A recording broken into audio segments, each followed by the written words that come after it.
My name is Dr. Tracy Livingston, and I'm a professor in the biology department at Georgetown College. Today I would like to talk to you about how to be successful in the sciences. The first thing is that I want to acclimate you to what you might expect when you come into the classroom setting and you are sitting in the classroom, what you can expect. So the first thing is lecture. Most of your professors it will be a lecture-based atmosphere. That means you come to class, you're expected to be prepared by either reading ahead or at least bringing a notebook and a pen or a pencil. That's the first thing. Second thing is that when you're in class, you take notes. You actively take notes. Some of the material may be a bit dry and boring. However, we expect you to fully participate. If you have questions, please ask. One of the things I want to stress more than anything is that we love it when students come ask us questions. One of the best things you can do is to stop by my door and say, Dr. Livingston, I don't understand something, can you please help me? Believe me, most of the professors around here are more than willing to do that for you. The other thing I want to stress is just the fundamental study techniques in the sciences. One of the things that students are most intimidated by is the fact that a lot of the material is unfamiliar. A lot of the terminology is not familiar. This is where studying, have your book, read it, but more than that, see if you can explain it to other students. Some of the terms might be completely foreign, almost like studying a foreign language. But with practice and time, you will be able to master those techniques. I would also now like to introduce you to a very successful student. Her name is Madison Nation. She has taken several science classes, and she also has tips to help you be successful studying in the sciences.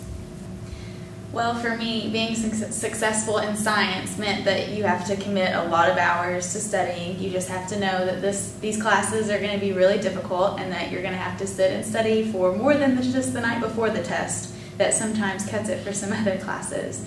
Also, when you're in class, even though your teachers may seem really intimidating because they seem so smart, they really want to help you. So don't be afraid to ask questions during class. If you don't understand a concept, they'd be happy to go back and re-explain it for you.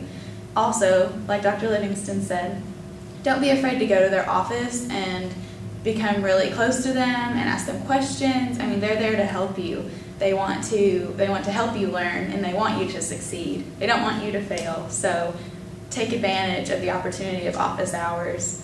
Also, just to reiterate something else she said, every single test I've taken in science, I've studied with my best friend who is also a science major, and we teach each other the material. We go over all of our notes, and we read our book and talk about it all. We just talk about it all out loud, and it's much more effective for studying in science than note cards or just studying alone, because you're actually having to actively learn it in multiple media.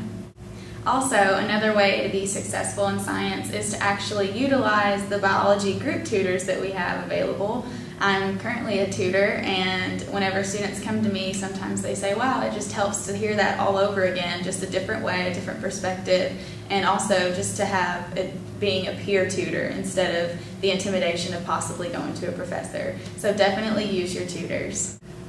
Another aspect of being successful in the science is to remember that science is difficult, and the concepts and, like I said before, the terminology is difficult. So please don't think that it's you that is not getting it. It's not you. Science is hard. You're not a failure if you do not understand it the first time around. That most students do not understand a lot of the concepts the first time around. So please do not personally feel like you're a failure if you don't get it. Second is, one of the things that a lot of the professors here do is give extra assignments that are mainly on the computer that you do on your own time. For instance, one of the things that we do in biology is called Mastering Biology. In chemistry, it's called Chem Skill Builders. Sometimes it's part of your grade, sometimes it's not.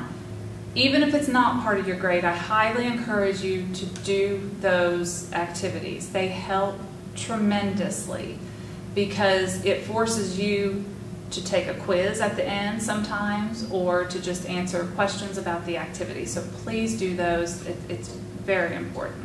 And again, my name is Tracy Livingston. I'm on the bottom floor of Asher Science Center, and my office is in room 22, closest to the theater building. If you have any questions whatsoever, even if I'm not your professor, please feel free to stop by.